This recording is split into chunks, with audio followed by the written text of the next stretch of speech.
नमस्कार, मंडल news bulletin में आपका स्वागत है। आइए पेश करते हैं आज के कुछ प्रमुख व मुख्य समाचार। अब तक यदि आपने मंडल न्यूज़ के इस चैनल को लाइक व सब्सक्राइब नहीं किया है तो जल्द से जल्द इस चैनल को लाइक व सब्सक्राइब जरूर कर दें।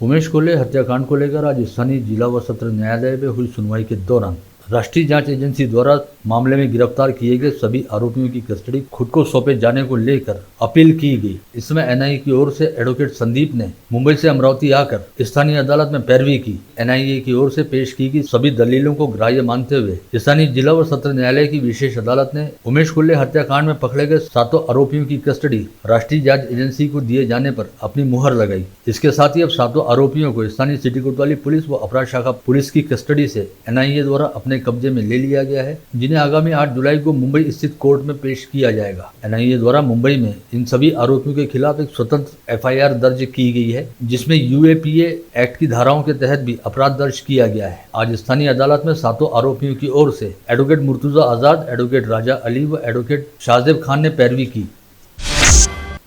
इससे पहले कोतवाली पुलिस द्वारा हिरासत में लिए गए 4 आरोपियों की पीसीआर की अवधि आज खत्म हो रही थी। ऐसे में कोतवाली पुलिस द्वारा आज उन्हें स्थानीय अदालत में पेश किया गया ताकि मामले को लेकर पूछताछ करने हेतु पीसीआर की अवधि बढ़ाई जा सके। वहीं इसके अलावा अन्य 2 आरोपियों को भी एनआईए के कहने पर अदालत के सामने हाजिर किया गया, जहाँ पर एनआईए के अधिकारियों ने खुद कोर्ट के सामने उपस्थित रहते हुए सभी आरोपियों को अपनी हिरासत में दिए जाने का निवेदन किया। एनआईए के वरिष्ठ अधिकारियों की कोर्ट में आमद को देखते हुए कोर्ट परिसर में तगड़ा पुलिस बंदोबस्त लगाया गया था और कड़े सुरक्षा इंतजाम के बीच कोतवाली पुलिस की कस्टडी में रहने वाले 6 आरोपियों को भी अदालत में प्रस्तुत किया गया। वहीं इससे पहले एक आरोपी को गत रोज ही स्थानीय अदालत द्वारा एमसीआर के तहत न्यायिक हिरासत में भेजा गया था, लेकिन अब न्यायिक हिरासत में भेजे गए इस आरोपी को भी एनआईए की कस्टडी में दिया जाएगा। विगत 21 जून को घटित उमेश कोल्हे हत्याकांड वाले मामले में धरे गए 7 आरोपियों को अब केंद्रीय जांच एजेंसी की टीम ने अपने कब्जे में ले लिया है और उन्हें शहर में किसी अज्ञात स्थान पर रखते हुए उनसे पूछताछ की जा रही है, ऐसी जानकारी सामने आई है। पता चला है कि दिल्ली से एनआईए के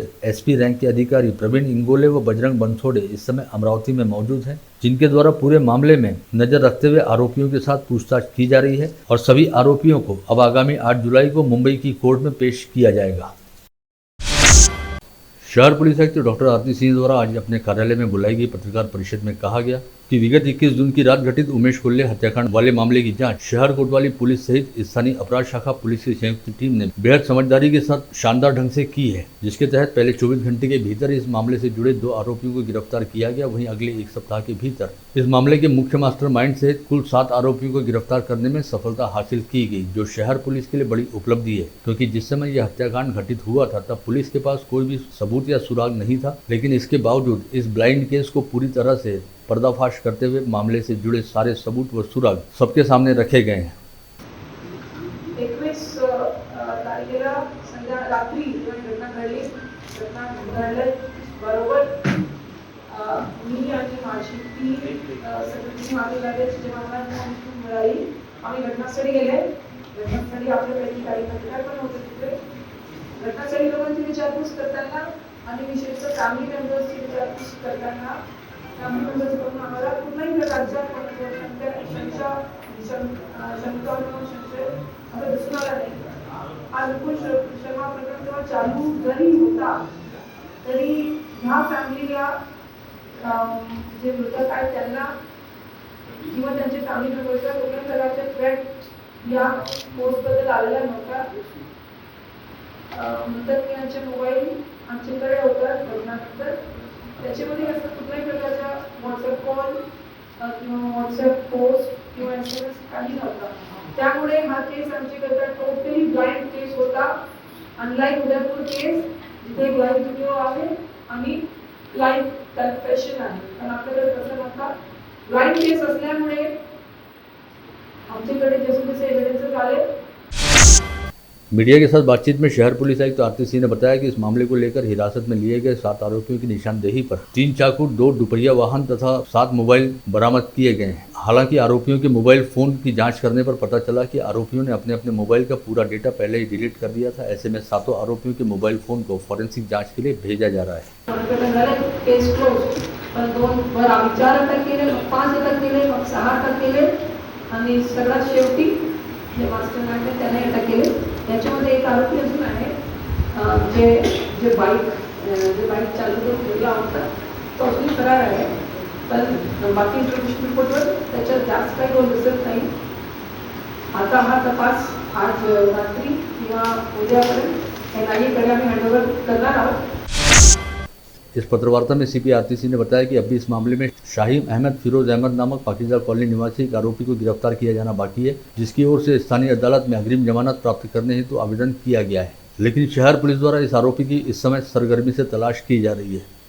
इस पत्रवार्ता में सीपी डॉक्टर आरती सिंह ने कहा कि अतीत में घटित हुई कुछ घटनाओं की यादें अभी भी ताज़ा हैं. ऐसे में पुलिस के सामने सबसे बड़ी चुनौती यह भी थी कि शहर में दोबारा उस तरह के हालात पैदा न हो. यह शहर पुलिस की सफलता है कि अमरावती में ऐसे हालात पैदा नहीं होने दिए गए और हालात को बखूबी संभाला गया. साथ ही साथ पूरे मामले की भी सफलतापूर्वक जाँच की गई. इस समय पूछे गए सवाल के जवाब में सीपी डॉक्टर आरती सिंह ने बताया कि उनकी जानकारी के मुताबिक अमरावती शहर में कुल 3 लोगों को सोशल मीडिया पर नूपुर शर्मा का समर्थन करने के चलते धमकियां मिली हैं. इन तीनों लोगों से अमरावती शहर पुलिस ने खुद होकर संपर्क भी किया, लेकिन 2 लोगों ने पुलिस में शिकायत दर्ज कराने से इनकार कर दिया. वहीं एक व्यक्ति द्वारा की गई शिकायत के आधार पर पुलिस की ओर से जाँच की जा रही है और इस व्यक्ति को सुरक्षा भी उपलब्ध कराई गई है. इसके अलावा भी यदि किसी को कहीं से कोई धमकी भरी कॉल आई है तो वे अपनी शिकायत पुलिस के पास दर्ज करा सकते हैं. आता त्यांच्याबरोबर जे ऑडिओ संभाषण झालेलं आहे, जे स्क्रीनशॉट आहे ते पब्लिकमध्ये बाहेर आहे पण ते आम्हाला देत नाही. त्यांनी लेखी मला दिला तरी आम्ही सगळे प्लॅटफॉर्मवर आहे, व्हायरल आहे. त्यांनी जरी नाही दिला तरी मॅडम आपण आपल्याला कोण सांगेल की हे कॉल यांनीच केला? फिर्यादी सांगू शकतो ना. बरोबर फिर्यादीचा मोबाईल पाहिजे आम्हाला. बरोबर फिर्यादी काही मदत करायला तयार नाही. आम्ही त्यांना भरपूर विश्वासात घेतले तर घाबरले असणार, आम्ही विश्वासात घेतले पण ते आमची मदत अजूनपर्यंत त्यांनी केलेली नाही. बाकी जे तुमच्याकडे आहे ते माझ्याकडेही आहे, पण तो आवाज यांचीच आहे किंवा हा यांनीच फोन केला की जेव्हापर्यंत फिर्यादी करून आपल्याला नंबर नाही करणार आमच्या तपासणीचे अडकतो. बाकी जे आम्ही करतो ते गोपनीय आहे, पण ठराविक कोणाला अरेस्ट करण्याची गोपी आणि गोपनीयतेवर पुन्हा आपल्याला FIR रजिस्टर मॅडम. पुलिस आयुक्त डॉक्टर आरती सिंह ने शहर पुलिस पर राजनीतिक दबाव में आकर मामले को दबाने के बारे में लगाए जा रहे आरोपों को लेकर कहा कि पुलिस पर ऐसा कोई दबाव नहीं है. यही वजह है कि पुलिस ने कोई सबूत व सुराग नहीं रहने के बावजूद इस ब्लाइंड केस को पूरी तरह से उजागर किया और महज 8 से 10 दिन के भीतर मामले में लिप्त रहने वाले मुख्य मास्टरमाइंड सहित कुल 7 लोगों को गिरफ्तार किया है. यह बात आरोप लगाने वाले लोगों ने भूलना नहीं चाहिए. विगत 21 जून की रात जानलेवा हमले का शिकार हुए उमेश कोल्हे को आज स्थानीय राजकमल चौक पर भारतीय जनता पार्टी सहित विभिन्न हिंदुत्ववादी संगठनों द्वारा किए गए आह्वान के चलते हजारों नागरिकों ने इकट्ठा होकर सामूहिक श्रद्धांजलि अर्पित की. इस समय सभी उपस्थितों ने उमेश कोल्हे हत्याकांड की तीव्र शब्दों में निंदा करने के साथ ही इसे कायराना हमला बताया और उमेश कोल्हे की हत्या करने वाले आरोपियों को कड़ी से कड़ी सजा दिलाए जाने की मांग भी उठाई. उमेश कोल्हे इनको श्रद्धांजलि सभा हमने रखी है, व्यापारियों के साथ खड़ी है, आम सामान्य जनता के साथ खड़ी है, ये दर्शाने के लिए और कोल्हे परिवार के साथ खड़ी है, ये दर्शाने के लिए आज की श्रद्धांजलि सभा का हमने आयोजन किया है. एक समाज म्हणून भारतीय जनता पार्टी तर आहेच, पण त्यासोबत इतर अनेक संघटना आणि सर्वसाधारण समाज म्हणून आज इतक्या मोठ्या संख्येने इथे लोक उपस्थित झालेले आहे. आम्ही भक्कमपणे कोल्हे परिवारांच्या मागे उभे आहोत आणि त्यांना त्यांच्या परिवाराला याच्यातून न्याय मिळेल यासाठी शेवटच्या घटकेपर्यंत प्रयत्न करू. आज सुबह करीब 10:30 बजे के आसपास से ही शहर के विभिन्न इलाकों के नागरिकों का राजकमल चौराहे पर जमावड़ा लगना शुरू हो गया था, जहां पर सुबह करीब 11:30 बजे उमेश कोल्हे की प्रतिमा पर पुष्पांजलि अर्पित करते हुए उन्हें सामूहिक श्रद्धांजलि दी गई. राजकमल चौराहे के पास स्थित सीतारामदास बाबा मार्केट के चबूतरे पर इस सामूहिक श्रद्धांजलि सभा हेतु एक मंच बनाया गया था, जहां पर कातिलाना हमले का शिकार हुए उमेश कोल्हे की प्रतिमा रखी गई थी, जहां पर रामधुन सहित भजनों की धुनों को बजाया जा रहा था.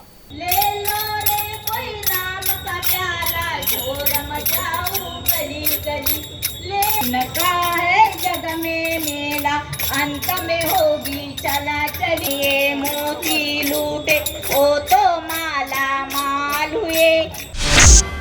इस श्रद्धांजलि सभा में उमेश कोल्हे की पत्नी सविता कोल्हे, बेटे संकेत कोल्हे, बहू वैष्णवी कोल्हे, बड़े भाई महेश कोल्हे तथा भतीजे अर्णव कोल्हे की भी उपस्थिति रही, जिन्होंने उपस्थित जन समुदाय के प्रति कोल्हे परिवार की ओर से आभार ज्ञापित किया. साथ ही सभी उपस्थितों ने अपने आप को इस समय पूरी तरह कोल्हे परिवार के साथ बताया. आज राजकमल चौराहे पर आयोजित श्रद्धांजलि सभा के मद्देनजर शहर पुलिस द्वारा किसी भी तरह के हालात से निपटने हेतु राजकमल चौक सहित इस परिसर में कड़ा बंदोबस्त लगाया गया था, जिसके तहत खुद शहर पुलिस आयुक्त आरती सिंह दोनों पुलिस उपायुक्तों और चारों सहायक पुलिस आयुक्तों के साथ ऑन रोड उतरी। साथ ही इस बंदोबस्त में 9 थानेदारों सहित पुलिस आयुक्तालय के 150 कर्मचारी तैनात किए गए। इसके अलावा 125 पुलिस कर्मचारियों की SRPF कंपनी के साथ ही अकोला पुलिस ट्रेनिंग सेंटर के 150 कर्मचारी भी आज अमरावती में राजकमल चौक सहित अलग अलग इलाकों में तैनात किए गए थे। इसके साथ ही किसी भी तरह की स्थिति से निपटने के लिए वरुण वाटर टैंक, वज्र दंगा नियंत्रण दल तथा QRT पथक एवं 9 पुलिस वाहनों सहित एम्बुलेंस वाहन भी तैयार रखे गए थे। आज सुबह 11:30 बजे राजकमल चौराहे पर होने वाली सामूहिक श्रद्धांजलि सभा के मद्देनजर किसी भी तरह की भीड़भाड़ या भगदड़ जैसी स्थिति को टालने के लिए शहर पुलिस द्वारा राजकमल की ओर जाने वाले सभी प्रमुख रास्तों पर बैरिकेडिंग कर दी गई थी। इसके अलावा शहर के कुछ इलाकों में आज सुबह पुलिस द्वारा फ्लैग मार्च भी किया गया।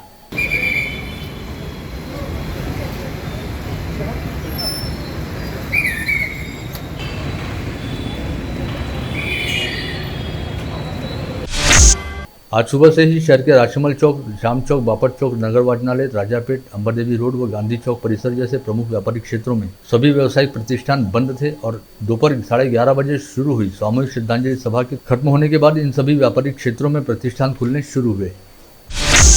उमेश कोल्हे हत्याकांड की वजह से पैदा हो सकने वाले तनावपूर्ण हालात को ध्यान में रखते हुए शहर पुलिस ने एहतियाती कदम उठाने के साथ ही सभी 10 पुलिस थाना क्षेत्रों में करीब 65 लोगों को एहतियात के तौर पर डिटेन करने के साथ ही 7 हिस्ट्री शीटरों को लॉकअप में डाला। वहीं 52 लोगों को एक दिन के लिए शहर से बाहर रहने का आदेश जारी करते हुए अस्थायी तौर पर तड़ीपार किया। इसके अलावा कई लोगों को प्रतिबंधात्मक नोटिस भी जारी की गई। जिले के सांसद नवनीत राणा ने गत रोज उमेश कोल्हे के निवास स्थान पर पहुंचकर कोल्हे परिजनों से भेंट की और शोक संतप्त परिजनों का ढाढ़स बंधाते हुए उन्हें सांत्वना भी दी। इस समय नृशंस हत्याकांड की कड़े शब्दों में निंदा करने के साथ ही सांसद नवनीत राणा ने कहा कि इस मौत के लिए हत्यारों के साथ साथ मामले को दबाने का प्रयास करने वाले सभी लोग भी दोषी हैं। अगर पुलिस समय रहते प्रभावी कदम उठाती तो संभवतः उमेश कोल्हे की जान बचाई जा सकती थी। साथ ही राजस्थान के उदयपुर में घटित हुई घटना को भी टाला जा सकता था। मेडिकल व्यवसायी उमेश कोल्हे हत्याकांड को लेकर अब सामने आ रही जानकारी के संदर्भ में अपनी प्रतिक्रिया देते हुए पूर्व जिला पालक मंत्री प्रवीण पोटे पाटिल ने कहा कि इस हत्याकांड में कहीं न कहीं नूपुर शर्मा वाला एंगल जुड़ा हुआ है। यह संदेह पहले दिन से ही व्यक्त किया जा रहा था, जिसे लेकर स्थानीय पुलिस प्रशासन को भी अवगत कराया गया था, लेकिन पुलिस शुरुआत में इसे लूटपाट के चलते हुई घटना बता रही थी। ऐसे में गनीमत है कि इस मामले की जाँच NIA को सौंप दी गई, जिसके चलते यह मामला सबके सामने उजागर हुआ। उमेश कोल्हे हत्याकांड को अमरावती शहर के सामाजिक सद्भाव वाले माहौल के लिए खतरनाक बताते हुए पूर्व जिला पालक मंत्री सुनील देशमुख ने इस नृशंस हत्याकांड की कड़े शब्दों में निंदा की है। साथ ही उन्होंने इस हत्याकांड का मुकदमा फास्ट ट्रैक कोर्ट में चलाए जाने की मांग उठाते हुए कहा कि इन दिनों युवाओं में बढ़ रही धार्मिक कट्टरता अपने आप में बेहद चिंतनीय विषय है, जिसे लेकर सभी समाज के प्रतिनिधियों को सामने आते हुए एक साथ मिलकर प्रयास करने होंगे। भाजपा नेता व राज्यसभा सांसद अनिल बोंडे ने कहा कि अमरावती शहर में करीब 10 लोगों को नूपुर शर्मा के समर्थन में पोस्ट शेयर करने के चलते जान से मारने की धमकी दी गई है। यह अपने आप में बेहद संगीन मामला है, जिसकी सघन जांच की जानी चाहिए। साथ ही उन्होंने उमेश कोल्हे हत्याकांड की कड़े शब्दों में निंदा भी की और इस मामले में लिप्त रहने वाले आरोपियों को जल्द से जल्द कड़ी से कड़ी सजा दिलाए जाने की मांग भी उठाई। वहीं पूर्व जिला पालक मंत्री यशोमती ठाकुर ने मेडिकल व्यवसायी उमेश कोल्हे की नृशंस हत्या को एक गंभीर मामला बताते हुए कहा कि इस मामले में लिप्त सभी आरोपी पकड़े जा चुके हैं और मामले की जांच भी चल रही है, लेकिन इसे लेकर कई तरह की बेफिजूल बातें की जा रही हैं, जिनका कोई तुक नहीं है और ऐसे गंभीर मामलों में किसी भी तरह की बचकाना राजनीति नहीं की जानी चाहिए। पूर्व पालक मंत्री यशोमती ठाकुर ने उन सभी आरोपों को सिरे से खारिज किया जिनमें कहा गया कि महाविकास आघाड़ी सरकार के रहते समय अमरावती पुलिस महकमे पर इस मामले को दबाने या तथ्यों को छिपाने के लिए किसी भी तरह का कोई दबाव बनाया गया था। उमेश कोल्हे हत्याकांड के संदर्भ में युवक कांग्रेस ने आज जिलाधीश से मुलाकात करते हुए उन्हें अपनी मांगों का निवेदन सौंपा, जिसमें कहा गया कि उमेश कोल्हे के हत्यारों को फांसी की सजा दी जानी चाहिए। वहीं दूसरी ओर महाराष्ट्र नवनिर्माण सेना के प्रतिनिधिमंडल ने जिलाधीश के जरिए देश के गृह मंत्री के नाम ज्ञापन सौंपते हुए कहा कि उमेश कोल्हे हत्याकांड की सघन जांच होने के साथ ही आरोपियों को कड़ी से कड़ी सजा दिलाई जाए और भविष्य में इस तरह की कोई घटना दोबारा घटित न हो, इसे लेकर आवश्यक कदम उठाए जाए। हिंदू जनजागृति समिति व हिंदुत्ववादी संगठनों द्वारा जिलाधीश से मुलाकात करते हुए कहा गया कि उमेश कोल्हे की हत्या के पीछे काफी बड़ा षड्यंत्र है, जिसका पर्दाफाश किया जाना चाहिए। साथ ही इस मामले में लिप्त आरोपियों को फांसी की सजा देकर हत्यारों को मदद करने वालों पर भी कड़ी से कड़ी कार्रवाई की जानी चाहिए।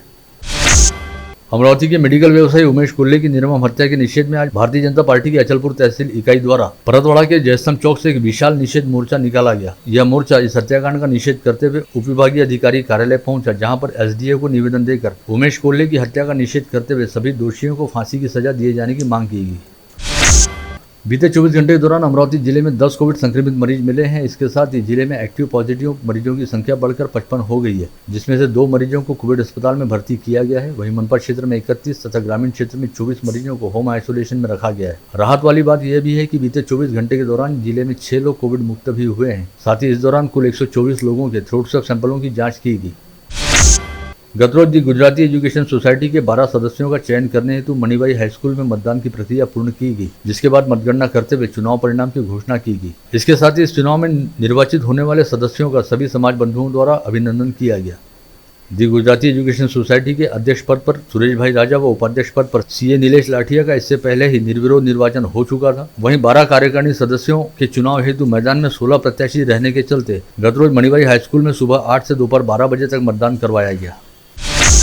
जिले के सहकार क्षेत्र के अग्रणी बैंकों में से एक जिला परिषद शिक्षक बैंक पर एक बार फिर प्रगति पैनल ने अपनी जीत दर्ज की है और 21 सदस्यीय संचालक मंडल के कार्यकारिणी चुनाव में प्रगति पैनल के सर्वाधिक 15 प्रत्याशी निर्वाचित हुए। वहीं समता पैनल के 5 व क्रांति पैनल का 1 प्रत्याशी इस चुनाव में विजयी रहा। विधायक रवि राणा व सांसद नवनीत राणा के मार्गदर्शन में जनसेवक महेश मूलचंदानी के प्रयास से खबरनगर स्थित अमृत तत्व चाय के बाहर 2 व 3 जुलाई आधार कार्ड के साथ मोबाइल लिंक करने हेतु शिविर आयोजित किया गया था। इस शिविर का लाभ 171 लोगों ने उठाया। पत्नी की हत्या करने के अपराध में जिला व सत्र न्यायालय ने बोरगांव धांधे निवासी सुधीर काले को उम्र कैद की सजा सुनाई। सुधीर काले अपनी पत्नी के चरित्र पर संदेह करता था। 30 सितंबर 2020 को उसने अपनी पत्नी के सिर पर बड़ा सा पत्थर मारकर उसका सिर फोड़ डाला। इस हमले में घायल हुई अर्चना की इलाज के दौरान मौत हो गई थी। कोल्हापुरी गेट पुलिस थाने में कार्यरत पुलिस उप निरीक्षक संजय चौगुले को रिवॉल्वर से गोली मारकर हत्या करने वाले राजू उर्फ मुकेश पूनमचंद डांगरे तथा दीपक उर्फ गोलू आनंदा तायडे नामक 2 आरोपियों को उम्र कैद की सजा के साथ ही 2 आरोपियों को जिला अदालत द्वारा सुनाई गई उम्र कैद की सजा को मुंबई उच्च न्यायालय की नागपुर खंडपीठ ने कायम रखा। अमरावती सेंट्रल जेल की बैरक क्रमांक 12 से विगत दिनों ताला तोड़कर फरार हुए 3 कैदियों का अब तक कोई अता पता नहीं चल पाया है। वहीं दूसरी ओर कैदियों का लोकेशन नहीं मिलने के कारण जेल सहित इस शहर पुलिस प्रशासन भी परेशान हो गया है। चांदू रेलवे शहर में विरुल रोड स्थित मूक बधिर स्कूल के बगल में स्थित केशरवानी के फर्नीचर गोदाम में बीती शाम 6:30 बजे के आसपास अचानक आग लग गई और गोदाम में रखा बड़े पैमाने पर सागौन व अन्य लकड़ियों का फर्नीचर जलकर खाक हो गया। पोरा रोड के फनलैंड वाटर पार्क में 7 मोबाइल व 7,000 रुपये नकद चोरी होने की घटना उजागर हुई। इस मामले को लेकर चांदनी चौक निवासी दानिश खान की शिकायत पर फ्रेजरपुरा पुलिस ने शिकायत दर्ज करते हुए मामले की जांच शुरू कर दी है। शहर के महाविद्यालयों से विद्यार्थियों की महंगी साइकिलें चुराने वाले 2 नाबालिग चोरों को राजापेट पुलिस ने गिरफ्तार किया है। दोनों ही चोर हनुमान व्यायाम प्रसारक मंडल से विद्यार्थियों की महंगी साइकिलें चुरा लिया करते थे, जिनके पास से पुलिस ने 2,10,000 रुपये मूल्य की 10 साइकिलें बरामद करने में सफलता भी हासिल की है। अमरावती रिंग रोड से कत्ल के लिए ले जाए जा रहे 17 गोवंश वाहनों को वाहन से सुरक्षित बाहर निकालकर गाड़गेनगर पुलिस ने सकुशल बचाया और शनिवार की देर रात रिंग रोड पर छापा मारकर इन 17 गोवंशीय जानवरों को पुलिस ने बरामद किया था। आप देख रहे थे मंडल न्यूज बुलेटिन। हमारे चैनल को लाइक करें, शेयर करें और हाँ, सब्सक्राइब करना ना भूलें। कल होगी आपसे फिर मुलाकात, तब तक के लिए धन्यवाद।